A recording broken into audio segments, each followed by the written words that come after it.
The morning air in Charleston, South Carolina doesn't just wake you up, it aggressively hugs you with a damp 90% humidity that makes your clothes stick to your ribs before you've even had your first sip of coffee. I was standing on my back porch, holding a mug of dark roast, watching the steam rise off the freshly cured 400-square-foot concrete slab that was supposed to be the foundation for my dream woodworking shop. I had spent 3 months saving for that pour. I had leveled the grade myself, calculated the exact load-bearing requirements for a 3-horsepower cabinet saw, and mapped out the trenching for a dedicated dust collection system. It was a masterpiece of flat, gray perfection. And currently, it was being violated by Brenda. Brenda was the president of the Oak Hollow Homeowners Association. She was a woman who treated neighborhood aesthetics with the kind of ruthless zeal usually reserved for holy wars. She was currently army-crawling across the edge of my pristine concrete, wearing a pastel yellow tracksuit, wielding a heavy-duty contractor's tape measure like she was dusting for fingerprints at a crime scene. She reached the far corner of the slab, pulled the metal tape taut, and let it snap back into the plastic housing with a loud, aggressive thwack that echoed through the quiet, moss-draped oak trees of our subdivision. She stood up, her knees covered in a light dusting of construction sand, and locked eyes with me. She didn't look embarrassed to be caught crawling in the dirt. She looked triumphant.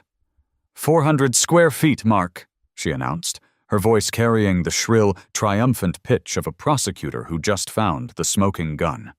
She marched over to the edge of the porch, aggressively tapping her bedazzled clipboard with a manicured fingernail. Exactly 400 square feet. I took a slow, deliberate sip of my coffee. I leaned against the wooden railing, trying to channel the absolute calm of a man who wasn't currently imagining a piano dropping out of the sky. Good morning, Brenda. You're out early. I see you've met my new foundation. Beautiful, isn't it? Perfectly leveled.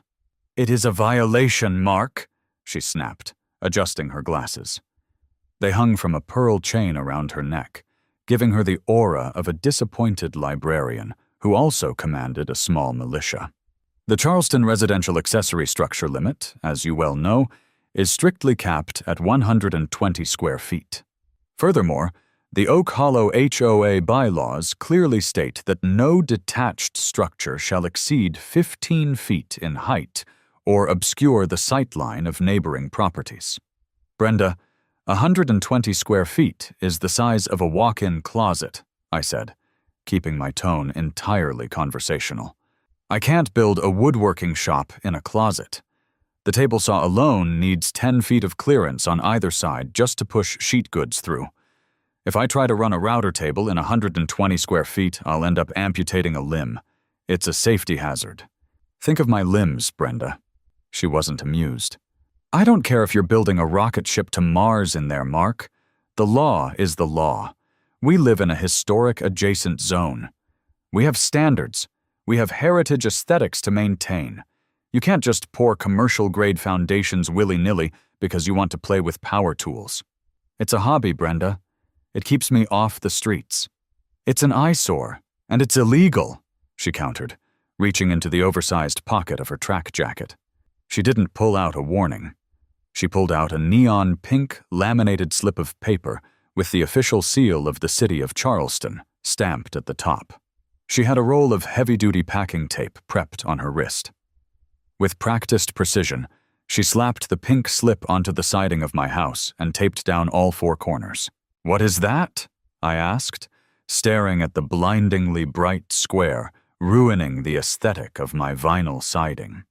That, Brenda said, her voice practically vibrating with joy, is an official stop work order from the city zoning office. I made a few phone calls yesterday when the cement trucks arrived. The city inspector came by while you were at work. You are officially in violation. You have 14 days to demolish this slab and restore the grade, or you will be fined $500 a day. Additionally, the HOA will begin levying a $100 daily fine for maintaining a nuisance property. She smiled, a thin, tight line of pure bureaucratic satisfaction. "Have a blessed day, Mark." I watched her march back across the property line, carefully stepping over my freshly planted azaleas, back into the pristine, beige-colored safety of her own yard. I looked at the pink slip. I looked at the 400-square-foot concrete slab. To rent an excavator and a jackhammer to tear it up would cost me $2,000. The fines would bankrupt me. But more importantly, doing what Brenda told me to do would destroy my soul. I finished my coffee. I walked inside, locked the door, and opened my laptop. There is a fundamental truth about dealing with people like Brenda.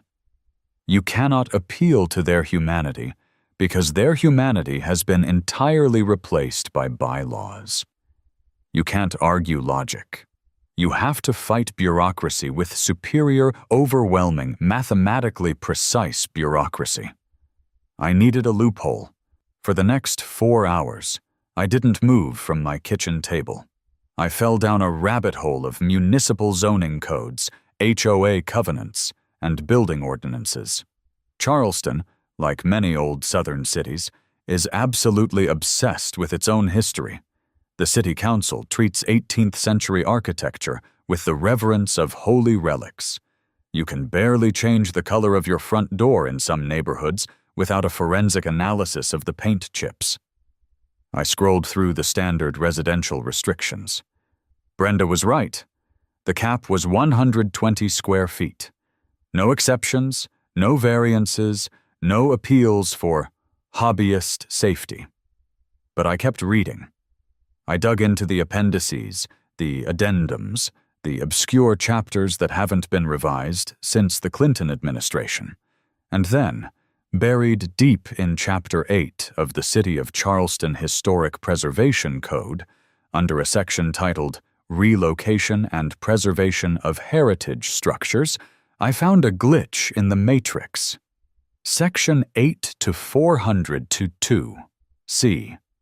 In the paramount interest of preserving the architectural heritage of the Low Country, any accessory structure designated as a relocated historic outbuilding, defined as a structure constructed prior to 1910, utilizing a minimum of 80% original period materials and joinery, when relocated to a residential parcel within city limits for the express purpose of preservation, shall be exempt from standard contemporary square footage maximums, provided its reconstruction strictly adheres to historical aesthetic guidelines. I stared at the screen. I read the words out loud to my empty kitchen. Exempt from standard contemporary square footage maximums.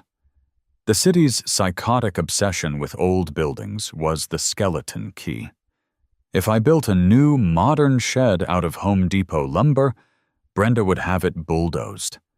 But if I built an old shed, if I legally imported a piece of crumbling, century-old history and plunked it down on my concrete slab, the city wouldn't just allow it. They would actively protect it. I needed a professional. I picked up my phone and called a guy named Tony, a local contractor who had a reputation for navigating the murky waters of Charleston permits. 2 hours later, a rusted, exhaust-spewing Ford F-250 pulled into my driveway. Tony stepped out.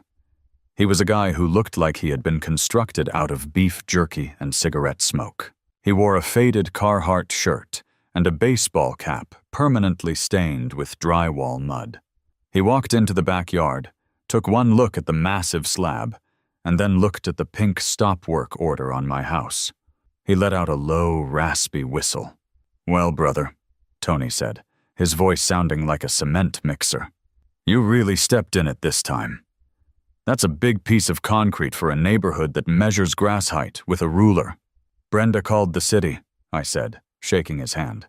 "Stop work order. 14 days to demolish it, or $500 a day." Tony pulled a pack of Marlboros from his pocket, lit one, and squinted through the smoke at Brenda's house. "Yeah, I know Brenda. She tried to fine one of my crews last year because our work truck was too aggressively yellow. Look, man, you're screwed. The city doesn't play with accessory structures. You can't appeal this. You either rent a breaker and tear it up, or you sell the house and move to a county without an HOA. What if it's not a standard accessory structure? I asked, pulling a printed copy of Section 8 to 402C from my back pocket and handing it to him. What if it's a relocated historic outbuilding? Tony took the paper, holding it at arm's length because he refused to wear reading glasses. He scanned the text. He read it again. A slow, terrifying grin started to spread across his weathered face. He looked at the concrete slab. He looked at me. "You've got to be kidding me," Tony whispered. "You want to claim a heritage variance on a new pour? The slab is just the foundation, Tony. The law says the structure itself has to be pre-1910. It says nothing about the foundation it sits on having to be made of period-correct dirt. If I find a structure that meets the criteria, can we get it approved?" Tony took a deep drag of his cigarette, his mind clearly doing the contractor math. "I did a job down in the Battery a few years ago. Rich guy wanted a massive detached garage, but the historical board blocked it. You know what he did? He bought an actual rotting 1800s carriage house from a plantation up near Somerville, had it shipped down in pieces and rebuilt it. The city practically threw a parade for him. It completely bypassed the square footage limits." He paused, looking at me seriously. "But Mark, finding a building like that, taking it apart, and moving it, it's a nightmare. And the city will inspect every single board to make sure it's authentic." "I have 2 weeks," I said. "Where do we find an 1890s outbuilding that's about to collapse?" "Craigslist, baby," Tony laughed, flicking his cigarette butt onto the dirt. "And maybe Facebook Marketplace. You start looking for the wood. I'll start dealing with the permit office. We're gonna need a Gold Seal heritage application, and those clerks are slower than molasses in winter." For the next 48 hours, I barely slept. I scoured the internet, searching the rural counties surrounding Charleston. I searched for reclaimed wood, tear-down barn, free lumber, and collapsed shed.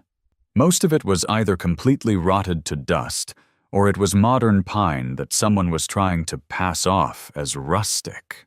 Finally, on a Tuesday night, I hit pay dirt. It was a listing in Monk's Corner, about an hour inland. The title was simple: Old Farm Building. Roof caved in. Come take the wood for $500 so I can put up a metal tractor port. The photos were blurry, but I could see the thick, gray, weather-beaten boards. I could see the wooden pegs used instead of nails. It was massive, easily the size of my 400-square-foot slab. I messaged the seller, a guy named Earl, and told him I'd be there at dawn with a flatbed trailer and cash. Earl's farm was located at the end of a long, rutted dirt road. When I pulled up in my rented heavy-duty truck and flatbed, Earl was waiting on the porch of a single-wide trailer, sipping coffee from a styrofoam cup. He led me out behind a patch of overgrown soybeans to where the structure stood. It was a masterpiece of 19th-century agricultural decay. It was a carriage house, likely built in the late 1880s or early 1890s. The roof had partially collapsed under the weight of a fallen pine tree years ago, but the 4 main walls were remarkably sturdy. The wood was solid, dense virgin oak that had weathered to a beautiful silvery gray. "She's a beaut, ain't she?" Earl grunted, kicking one of the massive corner beams. "My great-granddaddy built this. Held horses, then tractors, then mostly just raccoons. Wife wants it gone. $500 and you gotta take every last splinter." I walked around the structure, examining the joints. It was all authentic mortise and tenon joinery. Large wooden pegs held the massive beams together. I pulled a rusted piece of metal out of the siding. It was a hand-forged square iron nail. It was perfect. "Earl, you have a deal," I said, handing him a wad of $20 bills. I spent the next 3 days doing the most grueling physical labor of my life. I had hired 2 local high school kids to help me carefully deconstruct the carriage house.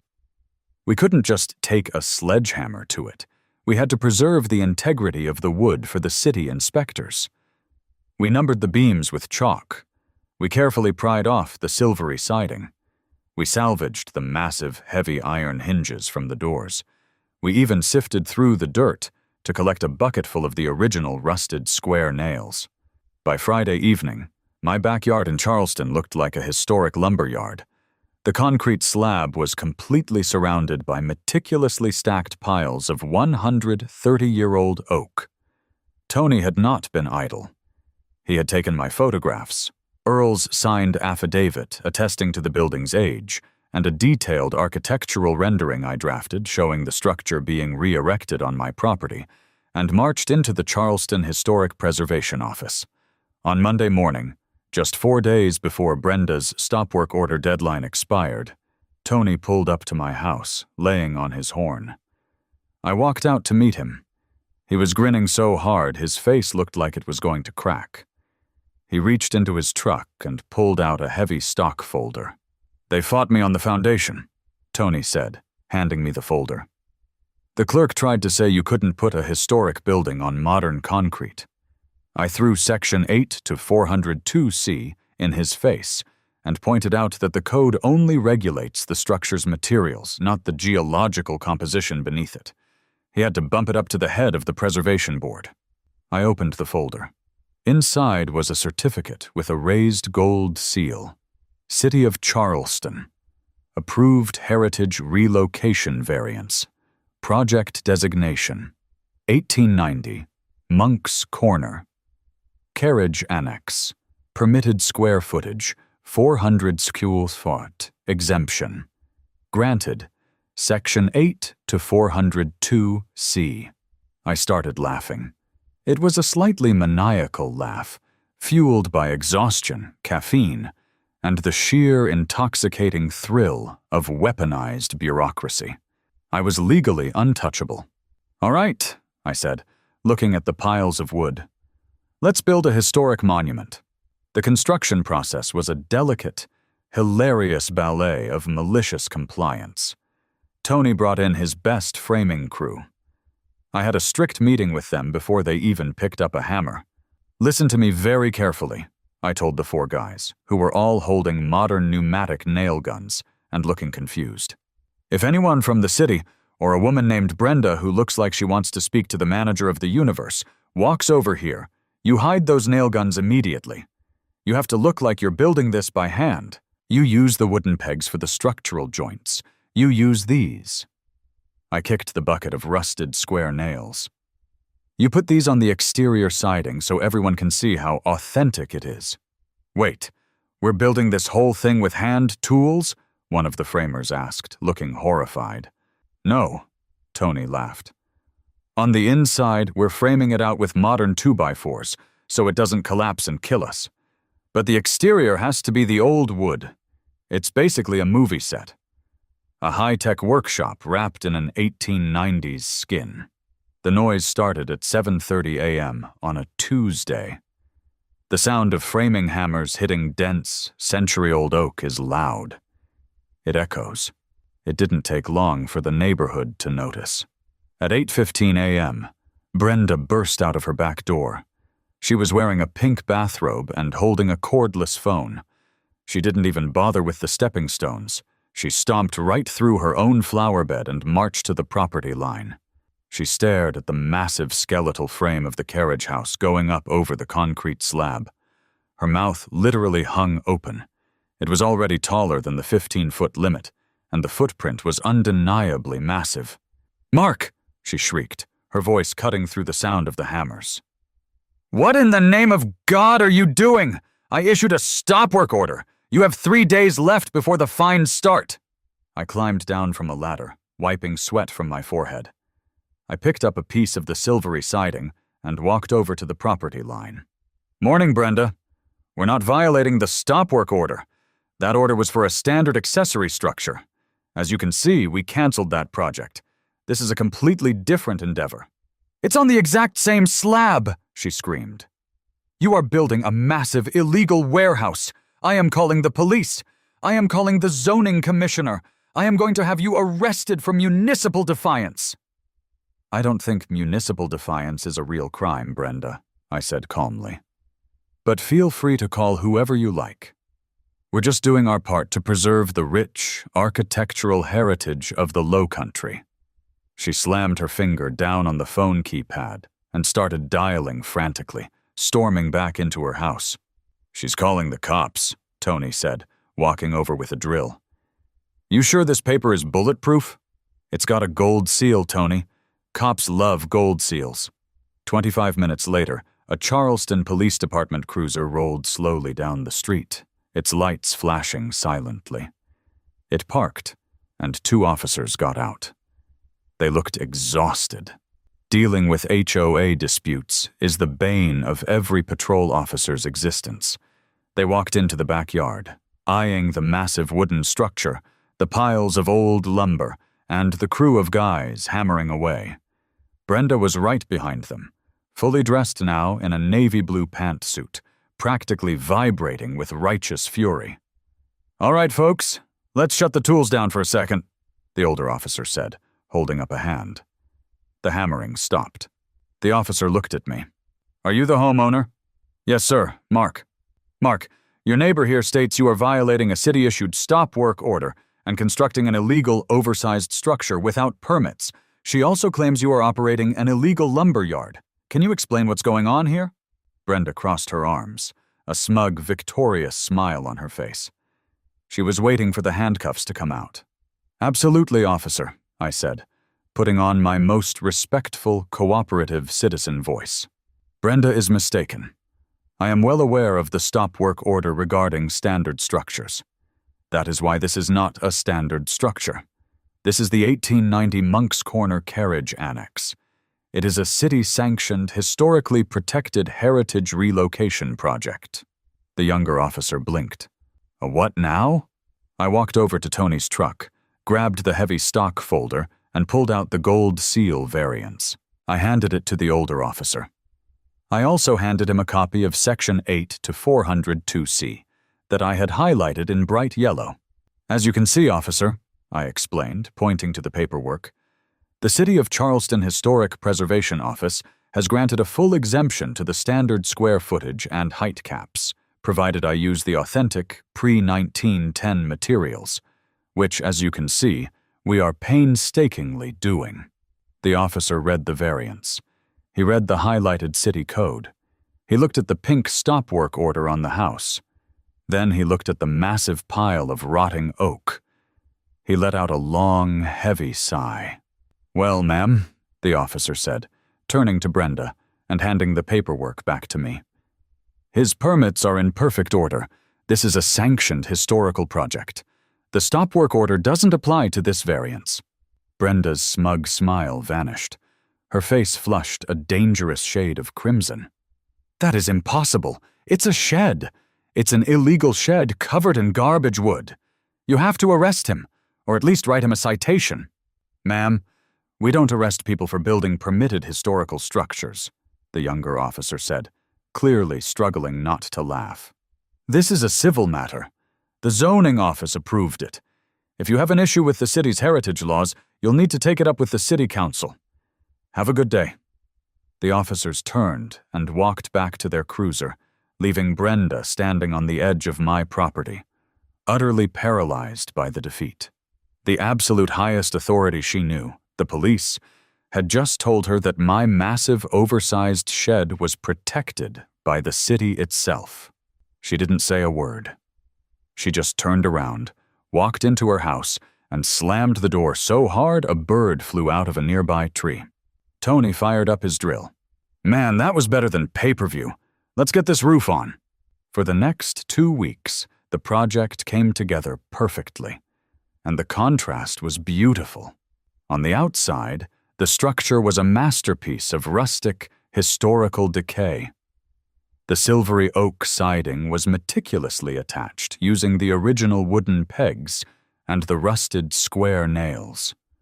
The roof was covered in period-correct, heavily weathered cedar shakes. The massive hand-forged iron hinges held the heavy barn doors in place. It looked exactly like a carriage house from 1890. It looked like it belonged on a postcard of historic Charleston. But on the inside, it was the Starship Enterprise of woodworking. Because the city code only dictated the exterior materials, we went wild on the interior. Behind the 130-year-old oak boards, Tony's crew framed a completely modern structure. We packed the walls with high-density R15 insulation. We ran thick, heavy-gauge electrical wire, installing a 100-amp sub-panel just for the shop. We hung smooth, pristine, level 5 finished drywall and painted it a brilliant, reflective white. I installed a commercial-grade mini-split air conditioning unit, ensuring the shop would be a perfect 70 degrees even in the dead of the South Carolina summer. The floor was coated in a durable, slip-resistant epoxy. The ceiling was lined with rows of ultra-bright 5000 K LED shop lights that eliminated every single shadow in the room. I installed a massive 220-volt outlet in the dead center of the floor for my 3-horsepower cabinet saw. Along the back wall, we built out a dedicated, sound-dampened closet for a cyclone dust collection system with rigid PVC ductwork running through the walls to every tool station. It was an absolute fortress. From Brenda's kitchen window, she was forced to look at a massive, unpainted, rotting 19th century barn. But inside I had a state-of-the-art, climate-controlled makerspace that rivaled professional cabinetry shops. I thought I had won. The structure was finished. The city inspector had come out, marveled at the authentic joinery, signed off on the final permit, and left. I spent my first weekend in the shop, blissfully ripping hardwood lumber, the hum of the air conditioner drowning out the sounds of the neighborhood. But I had underestimated Brenda's capacity for bureaucratic warfare. On a Tuesday afternoon, I checked my mailbox and found a thick, certified letter with the Oak Hollow HOA return address. I tore it open. Notice of emergency hearing. Architectural violations and enforcement of covenants. I read through the document. Brenda hadn't given up. She had pivoted.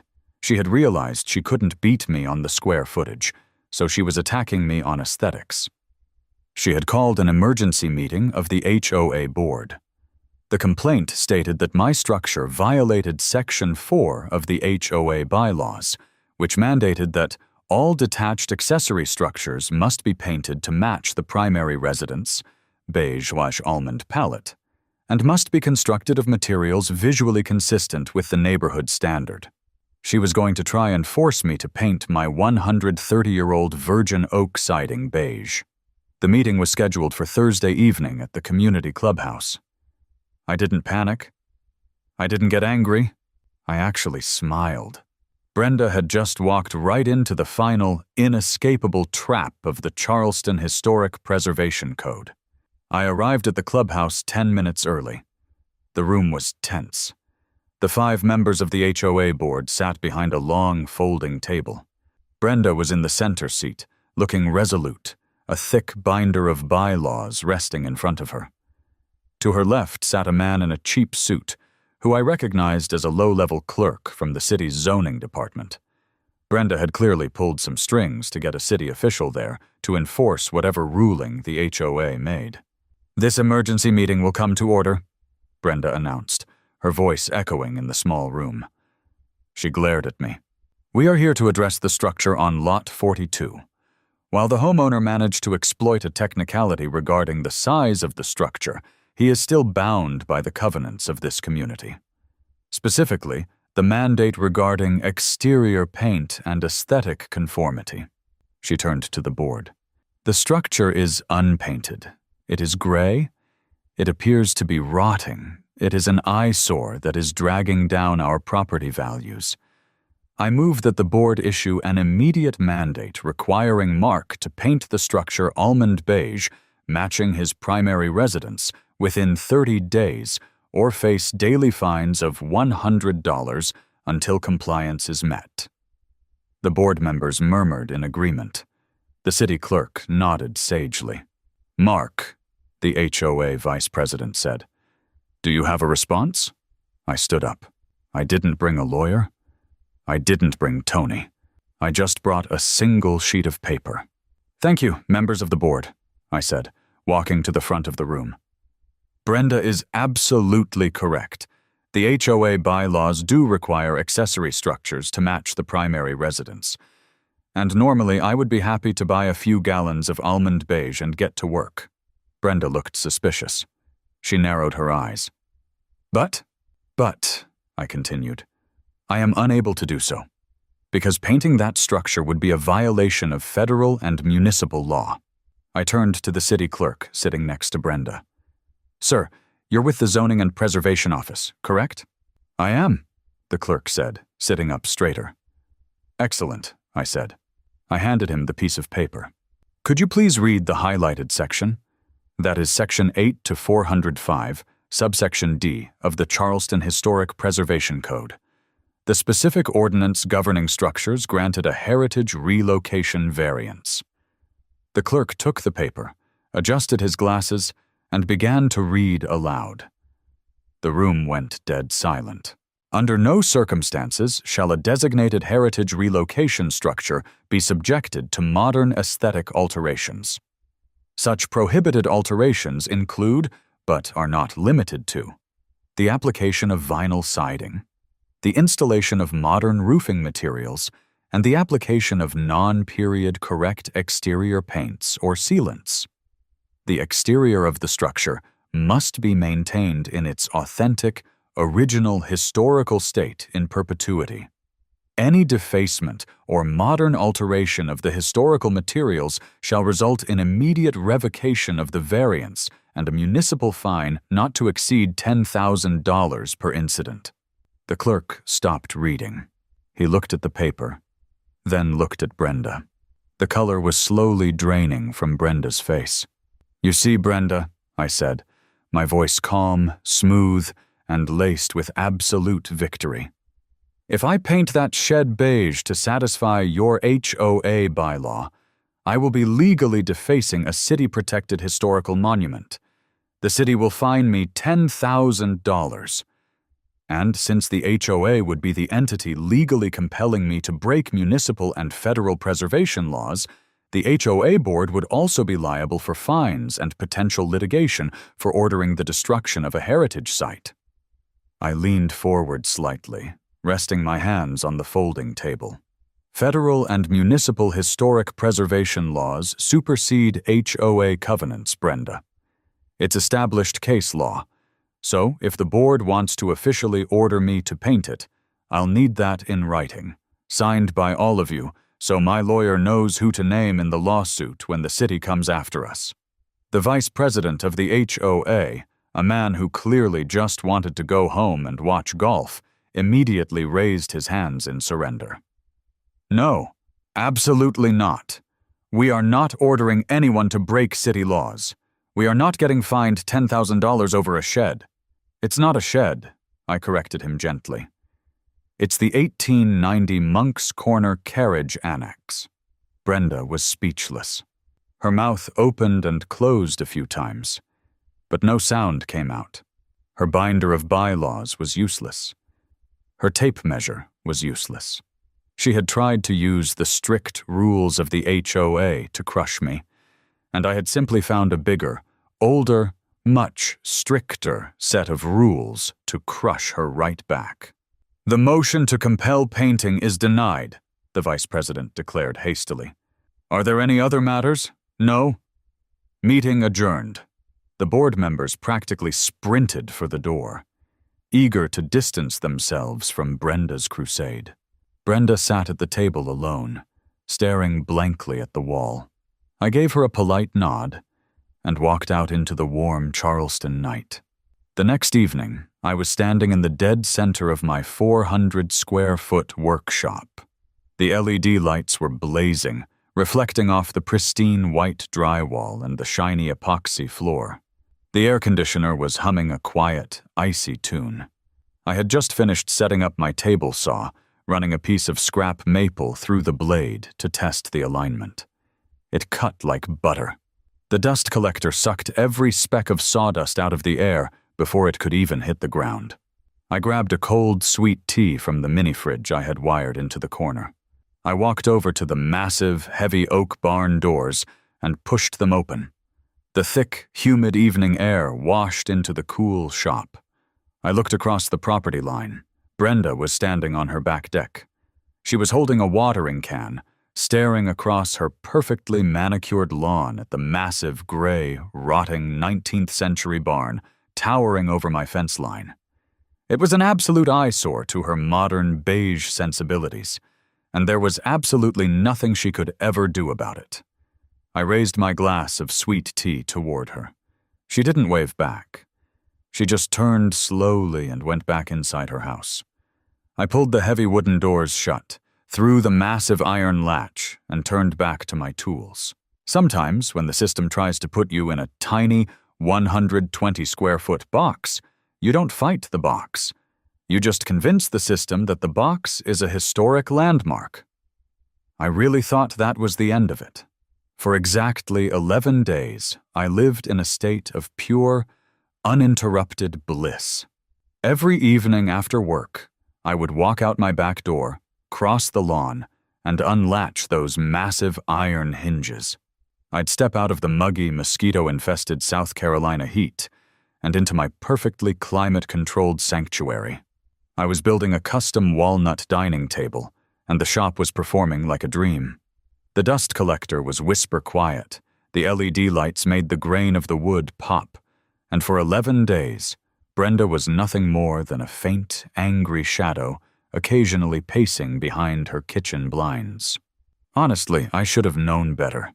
You don't publicly humiliate the president of an HOA using a city ordinance and expect her to just take up knitting. People like Brenda don't retreat. They regroup. On the morning of the 12th day, a Saturday, I was in the shop running some rough walnut boards through the thickness planer.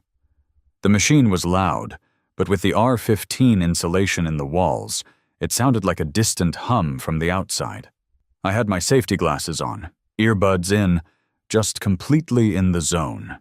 I pushed the last board through, hit the kill switch on the planer, and turned around to grab my tape measure. Standing in the open doorway of the carriage house, silhouetted against the bright morning sun, were 3 people. I pulled my earbuds out and let out a long sigh. Brenda was standing in the center, wearing a beige blazer over a navy blue turtleneck, which, considering it was currently 85 degrees outside, was a true testament to her commitment to looking official. To her left was Higgins, the nervous little clerk from the city zoning office. To her right was a man I hadn't seen before.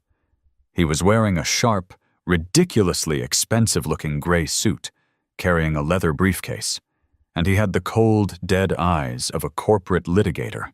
"Can I help you?" I asked, wiping sawdust off my hands with a rag. "We're a little past the visiting hours for the historic monument." Brenda didn't take the bait. She didn't yell. She didn't point. She just smiled. It was a terrifying, serene smile. "Good morning, Mark," she said, her voice dripping with artificial sweetness. "We aren't here to discuss the exterior of your monument. We are here to discuss what is happening on the inside." I leaned against the workbench. "The inside is private property, Brenda, and unless one of you has a warrant signed by a judge tucked into that briefcase, you're trespassing." The man in the gray suit stepped forward. He didn't look angry. He looked bored, which was somehow worse. "Mr. Mark," he said, his voice smooth and practiced. "My name is Harrison Vance. I am the retained legal counsel for the Oak Hollow Homeowners Association, and we do not need a warrant because this is not a criminal investigation. This is a covenant enforcement inspection." He unclasped his leather briefcase, pulled out a thick stack of papers, and held them out to me. I didn't take them. I just stared at him. "Under Section 12, Clause C of your HOA deed restrictions," Vance continued, completely unbothered by my refusal to take the paperwork, The Architectural Control Committee retains the right to inspect any accessory structure upon reasonable suspicion of a zoning or use violation. Ms. Brenda has filed a formal complaint alleging that you are operating a commercial industrial manufacturing facility on a residential lot. I'm a hobbyist, I said flatly. I'm building a dining room table. You are operating a 3-horsepower commercial-grade thickness planer, Vance countered, his eyes scanning the interior of my shop. He took in the epoxy floors, the massive sub-panel on the wall, the heavy-duty dust collection ductwork. You have installed a 100-amp electrical service. You have commercial-grade HVAC. This is not a hobbyist's workbench, Mark. This is a factory. And while your exterior may be protected by a historical loophole, the use of this structure is strictly governed by the HOA and the city's residential zoning laws. He turned to Higgins, who was sweating profusely in his cheap suit. Mr. Higgins, as a representative of the city, would you agree that heavy industrial manufacturing is strictly prohibited in a residential zone? Higgins nodded frantically, dabbing his forehead with a crumpled tissue. Yes, absolutely. The historical variance only protects the architectural preservation of the structure. It explicitly does not grant a variance for commercial or industrial use. If he's running a factory in here, it's a massive violation of the municipal code. Brenda stepped forward, her serene smile widening. The rules are very clear, Mark. No commercial enterprises. No industrial machinery. The HOA is issuing a formal cease and desist. You are to permanently disconnect the 220-volt power lines, remove the industrial machinery, and cease all manufacturing activities immediately. If you refuse, we will seek an injunction in civil court on Monday morning, and Mr. Higgins here will pull your certificate of occupancy for the structure, rendering it legally condemned. I looked at Brenda. I looked at Vance. I looked at my beautiful, perfectly calibrated cabinet saw. They had found the one angle I hadn't covered. I had insulated the walls to protect the historical aesthetic, but I hadn't protected the activity happening inside. They weren't attacking the building anymore. They were attacking my right to use it. You have 48 hours, Vance said, placing the stack of papers on my workbench right next to my tape measure. I strongly suggest you hire movers, Mark. Heavy machinery is difficult to relocate. The three of them turned around and walked out of the shop. Brenda paused at the door, glancing back over her shoulder. It really is a lovely table, Mark. It's a shame you won't be able to finish it here. I stood alone in the quiet hum of the air conditioner. The smell of freshly planed walnut suddenly just smelled like a massive legal bill. I walked over to the workbench, picked up the stack of papers Vance had left, and flipped through them. It was a brilliantly drafted cease and desist order, citing a half-dozen city ordinances regarding noise pollution, industrial zoning, and commercial operations in residential neighborhoods. It was watertight. If this went to a judge, I would lose. You can't put an industrial cabinet shop in a residential subdivision, no matter how old the wood on the outside is. I needed to make a phone call. I locked up the shop, went inside my house, and dialed Tony. He picked up on the third ring, the sound of a nail gun firing in the background. Tell me you didn't accidentally burn down the heritage site, Tony yelled over the noise. Worse, I said, leaning my forehead against the cool glass of my kitchen window. Brenda hired a shark. Some guy named Harrison Vance. They just ambushed me with a cease and desist. They're hitting me with a zoning use violation, saying I'm running an illegal industrial manufacturing facility in a residential zone. The nail gun stopped. Tony let out a low whistle. Vance? Yeah, I know him. He's the guy developers hire when they want to force an old lady out of her house to build a strip mall. He doesn't play games, Mark. If he's involved, the HOA is spending serious money to crush you. Can they do this? I asked. I'm not selling this stuff. I'm just building furniture for myself. Doesn't matter, Tony said, his voice grim. It's about the equipment. If you've got three-phase power, or dust collectors, or planers that draw that kind of amperage, the city classifies it as industrial equipment. You put industrial equipment in a residential zone, You're violating the use code. The historical variance only covers the shell of the building, not what you do inside it. They got you on a technicality. There has to be a way around it, I said, pacing back and forth across my kitchen. If the building is historical, there has to be some kind of historical use clause. Look, man, Tony sighed. I can build anything you want, but I'm not a lawyer.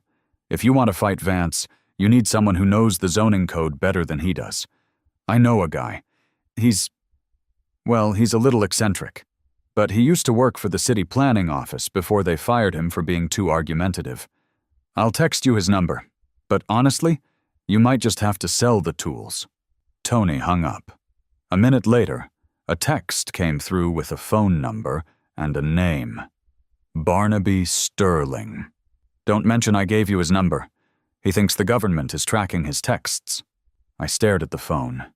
It was either call Barnaby Sterling or watch Brenda and her corporate hitman drag my table saw out of my yard on Monday morning.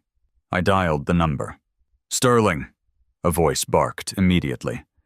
It sounded like the guy was out of breath. Hi, is this Barnaby Sterling? I have a zoning issue regarding a historic property, and a friend told me you were the best. Who told you? Was it Tony? That hack owes me $50, Barnaby snapped. Give me the address and the specific ordinance they are citing. Quickly, man. I'm in the middle of a very delicate negotiation with a municipal arborist. I rattled off my address and read the specific zoning codes from the cease and desist order. Barnaby went silent for a long time. I could hear papers shuffling in the background, followed by the sound of a heavy book being slammed onto a desk. They're hitting you with Title 14, Chapter 2, Barnaby finally said, his voice changing from frantic to razor-sharp. Industrial use in an R1 residential zone. It's a classic Vance maneuver. He uses it to shut down guys running auto repair shops out of their garages. It's highly effective. So I'm dead in the water? I didn't say that, Barnaby muttered. You said the structure itself is protected under Section 8 to 402C? The relocated historic outbuilding clause? Yes. It's an 1890s carriage house. Fully authenticated, gold seal variants. Barnaby started laughing.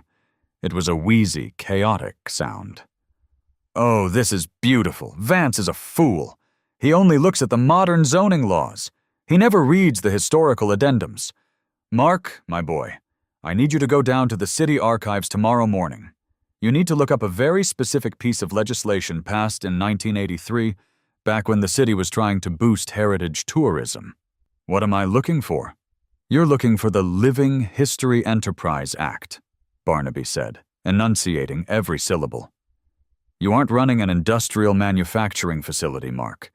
You are a heritage artisan engaged in historical interpretation. I'll email you a list of things you need to buy before Monday. Don't fail me, Mark. I haven't beaten Vance in court in 3 years, and I want to see the look on his smug face when we drop this on him. The line went dead. I spent the next 3 hours at the Charleston City Archives, sitting in a windowless room smelling of old paper and dust, scrolling through microfiche. Barnaby was right. In 1983, the City Council passed a law intended to encourage people to set up traditional craft demonstrations in the historic district, things like blacksmithing, weaving, and traditional woodworking. The Living History Enterprise Act stated that any property actively maintaining a historically authenticated structure could legally engage in period-accurate artisanal manufacturing on the premises, completely bypassing modern commercial and industrial zoning restrictions. The law was designed to protect the blacksmiths in the tourist areas from being shut down by noise complaints. But there was a catch. To qualify as a living history enterprise, the production methods had to be primarily reliant on traditional, period-accurate tools and techniques. I couldn't just claim my 3-horsepower cabinet saw was a period-accurate tool from 1890. I was going to have to prove that my shop was a genuine traditional artisan space. When I got home, Barnaby's email was waiting for me. The subject line was simply, "The List." I opened it. It read, 1. Buy a massive, heavy wooden workbench. The older and more beat up, the better. 2. Buy an assortment of antique hand tools, disc and hand saws, wooden block planes, draw knives, a brace and bit drill. Do not buy reproductions. Buy the rusty stuff. 3. Buy a leather apron. 4. Disguise the modern machinery. Get creative. 5. Be ready to perform on Monday morning. I immediately called Tony. "I need your help," I said, "and I need a lot of canvas." The weekend was an absolute blur of frantic, highly coordinated, malicious compliance. I hit every antique store, flea market, and estate sale within a 50-mile radius.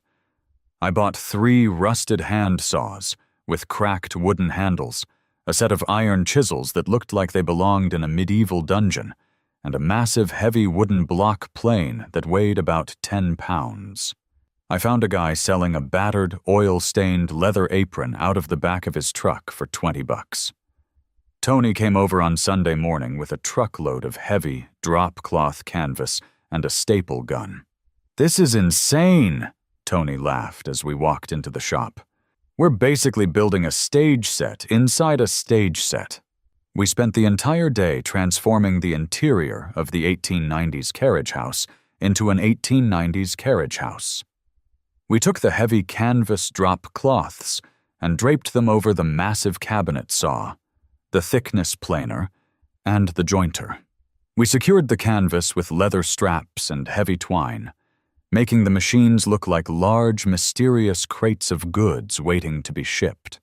We dragged a massive, scarred wooden workbench I bought off Craigslist into the dead center of the room, right over the 220-volt floor outlet, completely hiding it. I arranged the rusted hand tools across the bench in a display of organized historical chaos. We unplugged the LED lights and brought in a half-dozen vintage-looking oil lamps, which I retrofitted with low-wattage, warm-toned Edison bulbs. When we were done, Tony and I stood in the doorway. The transformation was incredible. The hum of the air conditioner was gone. I had turned it off. The bright surgical lights were gone. The room was cast in a warm, amber glow, smelling of old leather, rust, and sawdust. It didn't look like an industrial factory anymore. It looked like a photograph from the Smithsonian. "If this doesn't work," Tony said, wiping his hands on his jeans, "we are both going to need psychiatric evaluations." Monday morning arrived with a heavy, oppressive heat. At exactly 9 a.m., a black town car pulled up to the curb in front of my house. Harrison Vance stepped out, adjusting his tie. Brenda followed him out of her own driveway, flanked by Higgins and a burly guy wearing a shirt that said, "Charleston Municipal Code Enforcement." I was waiting for them in the driveway. I wasn't wearing my usual t-shirt and jeans. I was wearing thick canvas trousers, a linen button-down shirt with the sleeves rolled up, and the heavy, oil-stained leather apron. I had rubbed a little bit of dirt and sawdust into my forearms, just for effect. Vance stopped in his tracks, looking me up and down. His perfectly manicured eyebrow arched slightly. "Mr. Mark, I see you've decided to dress for the occasion. Has the heavy machinery been removed from the premises?" "Good morning, gentlemen." "And Brenda," I said, my voice completely serene. "I'm afraid there has been a misunderstanding. There is no heavy industrial machinery on the premises. I am simply a humble heritage artisan, practicing my trade in a historically preserved space." Brenda let out a sharp, derisive laugh. "Oh, please. We heard the planner running on Saturday, Mark. We know what's in there. Code enforcement is here to verify the violation, and when they do, the city is revoking your occupancy permit." "You are welcome to inspect the premises," I said, gesturing toward the backyard. "I have nothing to hide." I led the procession across the lawn. The code enforcement officer looked bored. Higgins looked nervous. Vance looked like a shark smelling blood in the water. I walked up to the heavy, iron-hinged doors of the carriage house, unlatched them, and pulled them open. The four of them stepped inside. The warm, amber light of the Edison bulbs cast long, dramatic shadows across the room.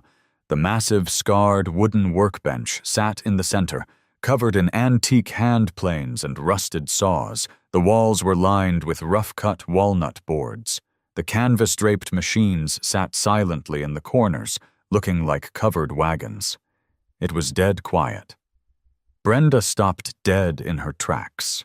Her eyes darted frantically around the room. "Where is it? Where is the big yellow machine? The one that makes all the noise?" "I have no idea what you're talking about, Brenda," I said, walking over to the workbench and casually picking up a heavy wooden block plane. "I only use traditional period-accurate tools here. It's part of the historical interpretation." Vance narrowed his eyes. He walked over to one of the large canvas-covered mounds in the corner. My 3-horsepower cabinet saw. "And what exactly is under this, Mark?" "Those are my shipping crates," I lied smoothly. "Filled with antique dowels and period-correct hardware. Very delicate. I'd prefer you didn't disturb them." The code enforcement officer walked around the room, shining a flashlight into the corners. He looked at the antique tools on the bench. He looked at the thick, rough-cut walnut on the wall. He looked at me in my leather apron. "Mr. Higgins," Vance said, his voice losing some of its smooth polish. "The complaint clearly stated there was industrial machinery here. I don't see any industrial machinery." Higgins stammered, pulling at his collar. "Well, he must have moved it over the weekend. He had 48 hours. "I haven't moved a thing," I said, setting the block plane down. "I am simply operating a living history enterprise, fully protected under the 1983 Heritage Artisans Act. As you can see, I am engaged in period-accurate artisanal manufacturing, utilizing a historically authenticated structure." I reached into the pocket of my leather apron and pulled out a manila envelope. I handed it to Vance. Inside was a certified 20-page legal brief drafted by Barnaby Sterling over the weekend, citing the 1983 law, outlining my status as a heritage artisan, and heavily threatening a massive discrimination lawsuit against the HOA for harassing a protected cultural demonstrator. Vance took the brief. He read the first page. His jaw muscles tightened. He flipped to the second page, reading the specific municipal codes Barnaby had weaponized. I could see the exact moment he realized he had been outplayed. The zoning laws he relied on to crush people had a massive blind spot, and Barnaby had driven a truck right through it. Vance slowly closed the brief and handed it back to me. He turned to Brenda. "Ms. Brenda, my retainer covers standard zoning disputes. It does not cover fighting the Charleston Historic Preservation Society or navigating obscure 1980s cultural heritage laws.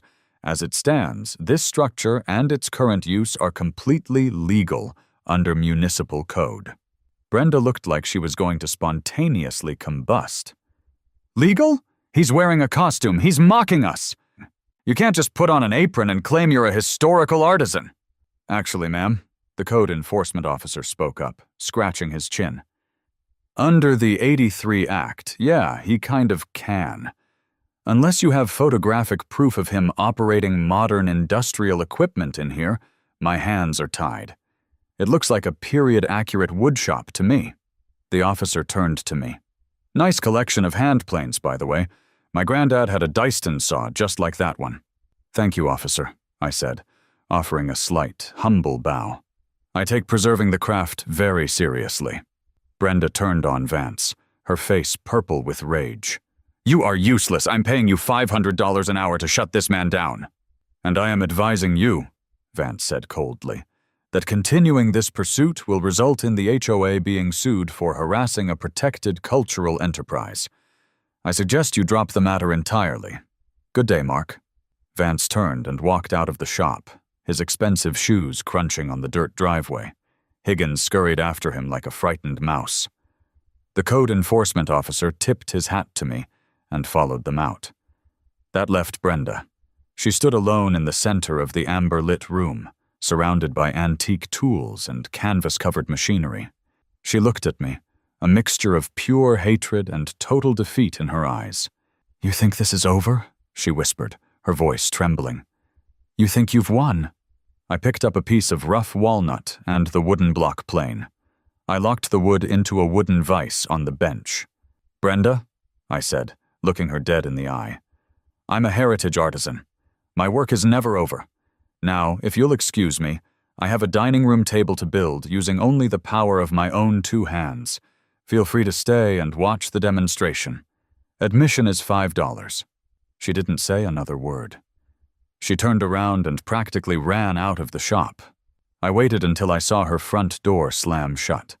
Then I walked over to the corner, undid the leather straps, and pulled the heavy canvas off my table saw. I flipped the breaker back on, the LED lights blazing back to life, instantly banishing the amber shadows. I took off the heavy, sweltering leather apron, turned the air conditioner back down to 68 degrees, and fired up the dust collector. I picked up the piece of rough walnut, walked over to the massive 3-horsepower cabinet saw, and hit the power button. The blade roared to life, a high-pitched, thoroughly modern scream of industrial efficiency. I pushed the wood through the blade, a perfect, smooth cut sliding off the edge. Let the system have its rules. Let the HOAs have their clipboards and their tape measures. Because the truth is, when you know how to read the fine print better than the people who wrote it, you don't just beat the system. You own it. And the best part? It's all perfectly, undeniably, 100% legal.